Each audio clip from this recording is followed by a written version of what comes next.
Hello everyone, how are you today? I hope you're having a really good day so far. If you're new here, my name's Taylor. I live in Baltimore City, and on my YouTube channel I feature content that's generally focused on knitting and spinning. In today's episode of what I like to call the Thread to Mend podcast, I generally share the things that I'm making in real time, but in today's video I want to present to you the Kingston Cardigan, which is now available for purchase. If you're interested, I'll link to it below. But I want to talk about the construction of this garment and why I made it, and just a little bit about it, so that you can hear a little bit about my thoughts on garment construction and the things that I look for in garments and in yarn. I knit this design using Jill Draper Makes Stuff Kingston Yarn. I've talked a lot about using that yarn in my recent podcast videos while I was making this garment, but I will share that it is a gorgeous tweed, which means that the fiber is somewhat prepared in a woolen method where the fibers are kind of pointing out in any direction, and then it's spun in a way that is a bit more worsted. It has a lot of structure to the plies. I believe it's a 3-ply yarn.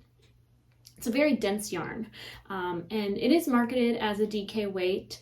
However, if you are choosing to knit this design, just take note of the gauge. It's 18 stitches and 27 rows per 4 inches. So you might find, if you're substituting yarns, that you get a better gauge match with something closer to a worsted weight yarn, because the Kingston yarn has so much kind of density to it. It's a real structured yarn. So there's that. I named it the Kingston Cardigan because of the Kingston yarn that inspired its construction.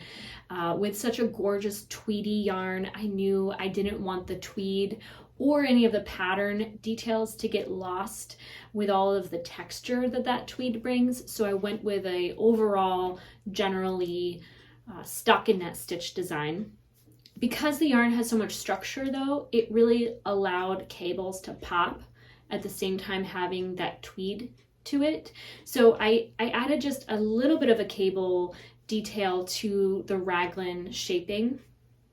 I very much love raglan cardigans. I feel like they can give you a nice boxy and loose fit without being that drop shoulder construction that sometimes I just don't nail drop shoulder sweaters perfectly, because what tends to happen for me, and this is just me, I don't know if it's the pattern writing that I've chosen in the past or if it's me not getting the same gauge in terms of row count that the pattern suggests.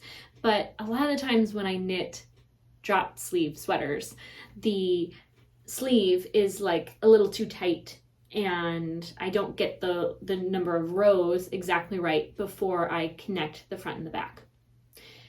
Or I pick up too many stitches to get what the pattern tells me I should have, and then it's like there's this weird kind of like pinching of the fabric where you stop working your stitches this way and start working your stitches that way. Anyway, those are some of the things that happen in my sweater making for different shoulder shapes, and I've just really come to enjoy a raglan. It's just classic. It fits my body well.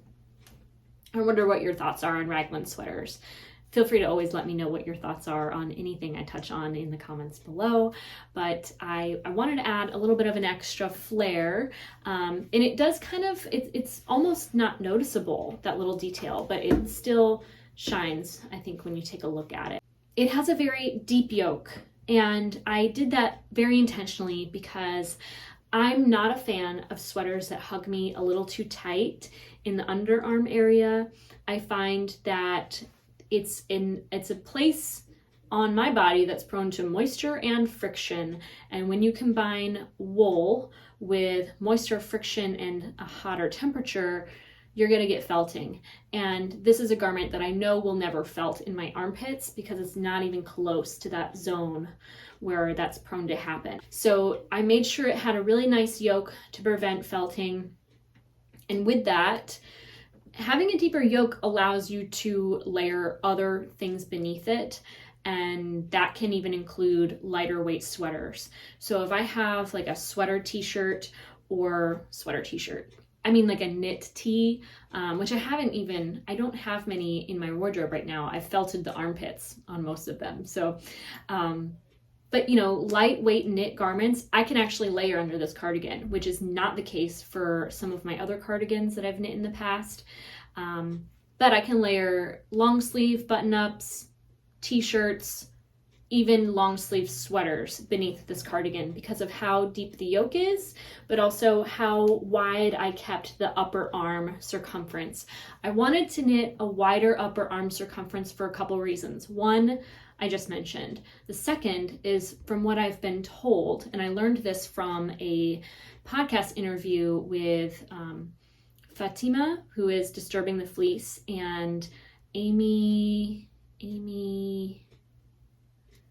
oh my God, I can't remember her last name. She has a YouTube channel. She did an interview, and they were talking about upper arm circumference and patterns and how it doesn't always fit larger bodies. A lot of the times, larger people have larger upper arms than is standard for, I think maybe the Yarn Council measures. So I thought, to play it on the safe side, I want to make myself a garment with larger upper arms to layer anything I want, but also I want to make sure that if I'm grading a pattern that's size inclusive, which I feel this pattern is, I think I made it in like 12 sizes. I really should have looked it up before recording. I will correct myself on the screen here, but I think that the finished measure for this garment to be worn with 7 to 10 inches of positive ease is something like 37 inches all the way up to 70 inches, more or less. It comes in a range of sizes that differ in like 2 to 3 inches per size. So you can get the same fit that I'm wearing for your body, even if your body is very different than mine, which was important to me in kind of mapping out the plan for how I intended to grade the pattern. I didn't want you out there to see how this fits me and like that look and want that for yourself, and then construct the garment for your own size and it fit differently than I'm wearing it here as I model it for you. I want the pattern to fit all different sizes in the same sort of loose and comfortable way. So upper arms are looser than your typical standard sweater, at least the ones I've knit for myself in my size, so that I can layer anything I want, and hopefully it'll accommodate larger bodies too in the inclusive sort of grading of the pattern. So it has raglan shoulders, cable detail. Once we get to the armpits, the cable motif joins from the two sides and then connects down the side body. So it's still interesting as you continue to work the bottom half of the design. I felt like the entire time those cable motifs really kept me wanting to knit to the next row and knit to the next row, and I never felt like this slog where it was just knit again and again and again and again. So that I think kept the pattern interesting as I continued to work it. But also the cables are so basic and simple, even when you're doing the brief moment of bringing the two together, that I think it's a really good introduction to cables for people that have never knit cables before. The pattern also features 2x2 ribbing at the cuffs and the bottom hem and button band. I did upload to my channel recently a full tutorial on exactly how I knit the button band for this cardigan. So if you've never knit a button band before, hopefully I hold your hand through that process so you can learn for the first time, or maybe you just want to know exactly how I've done it. The patterns do give you instructions pretty much row by row on how to do it.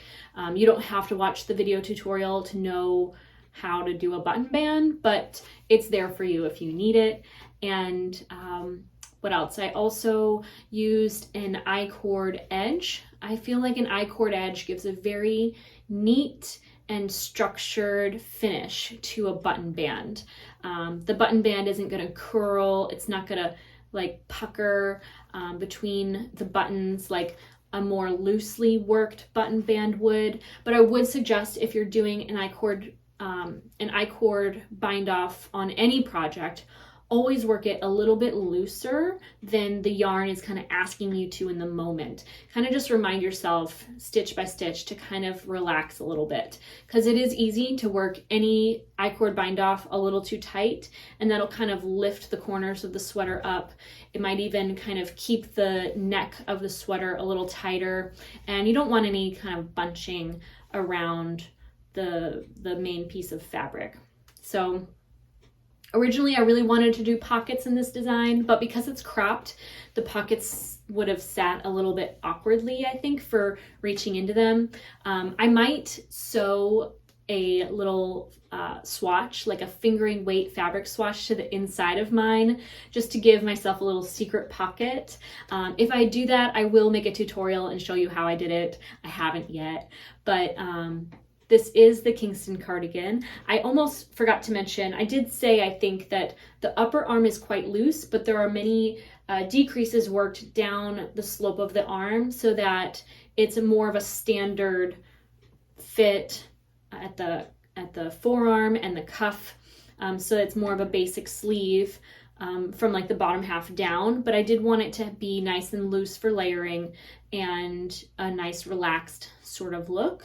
Not really unlike what you find in a lot of drop shoulder designs, you know, where it's nice and loose up top, but then you have a standard sleeve. So there's that. And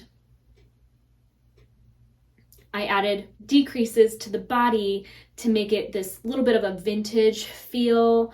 I love positive ease, but I don't need positive ease at the narrowest point of my body that far exceeds my bust. So if my bust is 32 inches and let's say my waist is somewhat narrower than that, I don't need the same amount of positive ease there as I do where I'm wider. So I added decreases down the side to make it fit a little bit more comfortably, a little less boxy and baggy and loose at the bottom half of the sweater. I find when positive ease sweaters don't have any shaping at the sides, there's this huge kind of gap between my back and the back of the garment, and it just is a little bit too drafty. So I always add decreases to my sweaters, whether they're worked into the pattern or not, to bring that positive ease back down to kind of match my waist circumference, if that makes sense. So if I have 8 inches of ease in the bust, I'm going to have about 8 inches of ease more or less in the waist. If you're shaped differently, you could omit any of the decreases you want, because you're working pretty much 4 decreases in each decrease round, and you end up with a number of stitches divisible by 4 for the button band or for the bottom band. Then, you know, you can pretty much play around with how often you decrease or not and still have roughly the right amount of stitches at the end. So I hope all this information is helpful to you if you're interested in checking out the Kingston cardigan. I'm always here to help you. If you ever want any questions answered, message me on Instagram. I see those more frequently than I do check my emails or Ravelry messages. I very rarely log into Ravelry lately. It's just not as convenient as a direct message through Instagram, so you can reach out to me there, or you can let me know in a comment below of this video any questions you have, and I will answer them as promptly as possible. In fact, leaving comments on my YouTube channel really helps my place in the algorithm. So even if you just want to say hi or leave me like an emoji in the comment below, that would really help me out here on YouTube. I would say if you've made it to this point in the video, maybe leave a like a yarn ball emoji to let me know you made it this far. So I want to thank you so much for watching. Everyone out there who has tested this pattern for me, your time and attention means the world. You really did make sure that this pattern came out into its existence in the best way it could. And I want to thank all of my testers out there for really standing up and showing up and being there for me. So I want to thank you all. Thank you for supporting me here on YouTube, for testing my pattern if you did, or for even purchasing the pattern if you choose to. I just want to thank you all so much for being here. You don't know how much it means to me. It truly, truly does. And if you want to find me on social media platforms, my name is Taylor E. Owen on Ravelry, Instagram, and Twitter. I'm on TikTok sometimes as Taylor Knits, and I hope that you have a wonderful day. Take care. Welcome to today's garden tour. It is June 11th, 2022, and the peach tree's still peachin'. I yanked out all of the black-eyed Susans over here because I just did not want to risk any weird things going on with the crowding of foliage behind my new tree. We quite often have squash or pumpkins pop up wherever we spread our compost, and I am a bit of an equal opportunist gardener. I like to let them grow and find out what they'll become, so I'm kind of excited to have this squash or pumpkin thing crawling up my trellis, even if it does shade out the cucumber that is competing for space. I have enough cucumbers on other trellises that I really don't mind. The mystery and excitement is there for me. So we have blueberries ripening, zinnias starting to open, the echinacea are growing into flowers finally, and the white echinacea you can see has already started to blossom. I'm obsessed with marigolds. I love marigolds. I love the smell of marigolds. I love planting new marigolds. So I have a few giants that are gonna come up throughout the rest of summer, and I'm excited for those. Our container gardens are doing well. I did yank the nasturtiums out of these pots because they just looked so bad. Maybe I'll put some lettuces among the collard greens there, but we just have a bunch of random stuff in these containers. I should dry some more mint and maybe even lemon balm, but the lemon balm has gone to flower already. And I've been cutting some of the amaranth into my little bouquets. They add so much color and excitement, in my opinion. I have been propagating heucheras wherever I can. I have this one little baby heuchera plant I bought that had exploded into the biggest heuchera I've ever owned, and she is sliving. Stinging nettles, always doing great.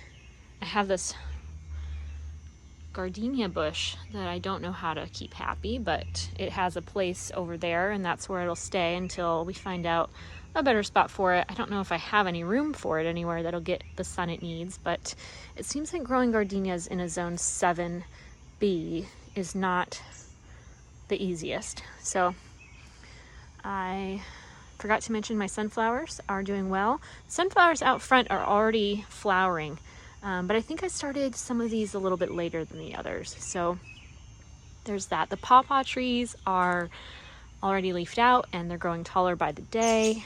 I think I mentioned my basil plants already, and the hollyhock growing strong. This bed here in the middle is overgrown, but I am glad that I cut back the St. John's wort. I love when it goes to flower because the bees are just obsessed with it, and we've been really enjoying a lot of the raspberries that are starting to ripen. The blackberries are going to take some more time, but the black raspberries are already starting to ripen as well, and we enjoy those daily too. The forsythia bush gives us a little bit of privacy back here, but it is a monster. And tucked beneath it we have our fig tree, which might not give us fruit for some more years, but you know, we'll see how that goes. Anyway, I thought I'd give you a little update of our garden as it is June 2022. The black-eyed Susans are just starting to barely open, so I might get a few of them in some bouquets before I totally lose these plants to that leaf mold. So anyway, that's the garden today. I hope y'all have a wonderful day. Take care.